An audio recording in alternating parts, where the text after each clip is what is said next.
Hi, and welcome to today's session on cybersecurity in the age of serverless. My name is Ian Low, and you can find out more about me from my links below.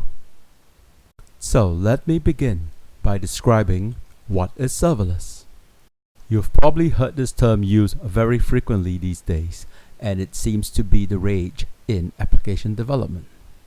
To put it simply, it's just taking a piece of code and deploy it in an environment, most commonly the cloud, and be able to run it without managing any infrastructure or middleware of your own.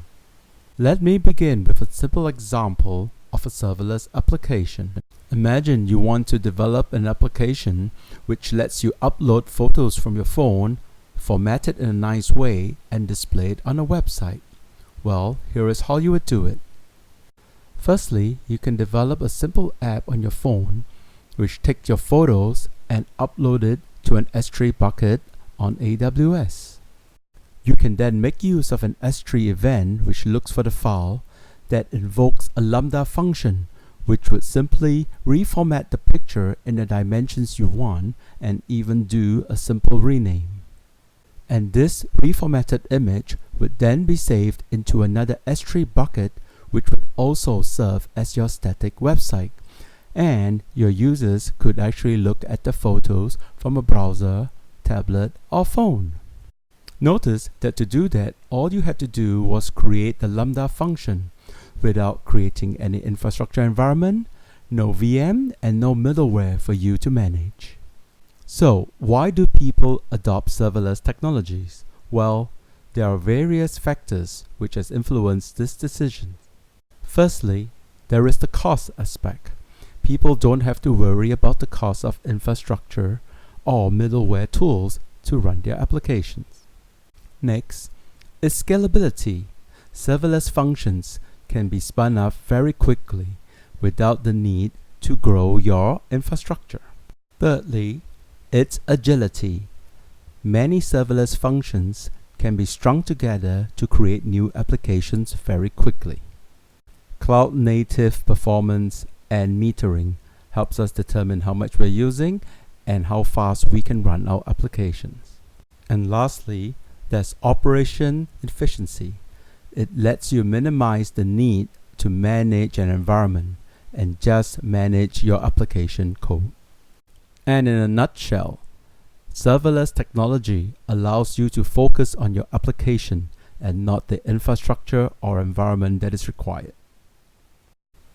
What are the major serverless platforms that exist today? I like to classify serverless platforms as two major types.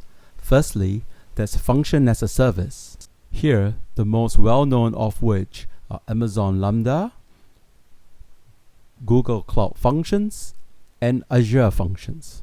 But those are not the universe of functions as a service.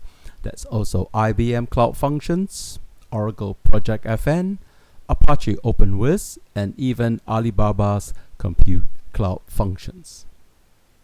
And the other class of serverless platforms are containers as a service, such as Kubernetes, Knative, and Amazon Fargate. These allow you to run containers without worrying about the infrastructure.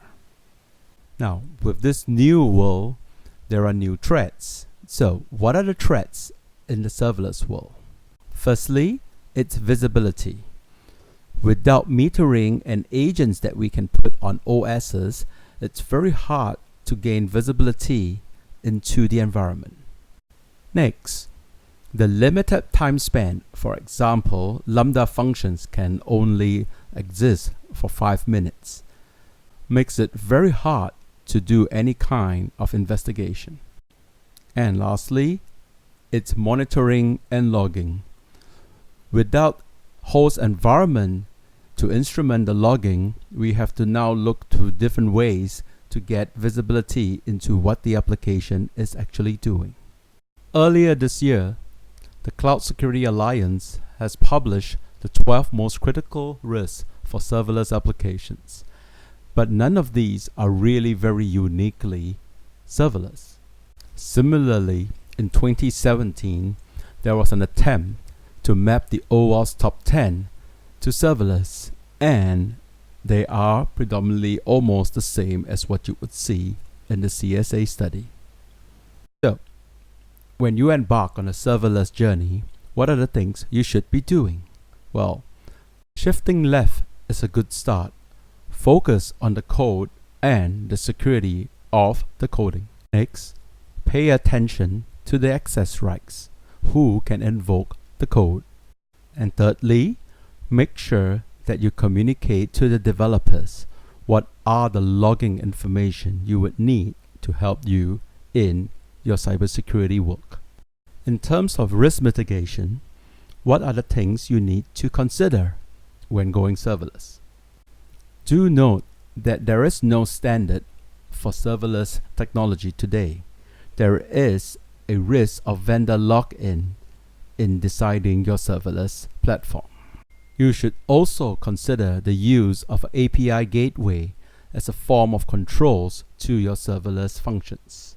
The API gateway can help in enforcing some of the policies around the use of the functions. And lastly, you need to pay attention to key management. Secrets and key management is a very important part of a security strategy. There are many ways and approaches to securing your serverless environment. Different vendors have different approaches. One of the first and easiest implementation would be to shift left and focus on code security. Making sure that the code does not introduce any vulnerabilities would be one of the easiest and best way on a safe serverless journey. The second approach is the form of code injection. This is where you add certain libraries to the code to help enforce security. Very similar to traditional APM approach, where you add a library to your code that helps enforce some of the security checks. This is very similar to a traditional agent. The downside of this, it makes use of some space in your code, which effectively limits the maximum size of code you can have in your function. Third approach is the use of continuous monitoring. This would help detect irregular behavior and prevent any malformed functions from causing any damage or being exploited. Lastly, there is the serverless firewall. This is essentially a proxy or IPS type implementation which help prevent malicious payload from being executed. This can also help you do virtual patching to some of your serverless applications. There are many serverless security vendors on the market today. These are some of the more well-known ones. Aqua is an Israeli company that's focused on serverless protection, and it does so with the use of an enforcer. New Vector focuses on deep packet inspection and ability to cover service mesh type protection working with Istio. Immunio, which has recently been purchased by Trend Micro and is now known as Trend Micro Deep Security App Protect, uses code injection to help secure and meter some of your serverless code. Twistlock and PureSec has recently been purchased by Palo Alto Networks, and they focus on containers and serverless respectively. Protego focus on continuous scanning as the means of protection. StackRock focuses on Kubernetes security, and they have good support for incident response with very good ability to kill pods that are deemed malicious. And last but not least, there is Nuweba, which focuses on serverless, looking at behavior, and serverless firewall type of defense. I'm sure there's many other vendors which I have not listed here, but do pay attention to the approach that they use to secure your serverless application before making a decision to see if it fits into your strategy. Thank you for listening to this session, and hope to see you again in future sessions. Please subscribe to my channel to get the latest updates. Thank you.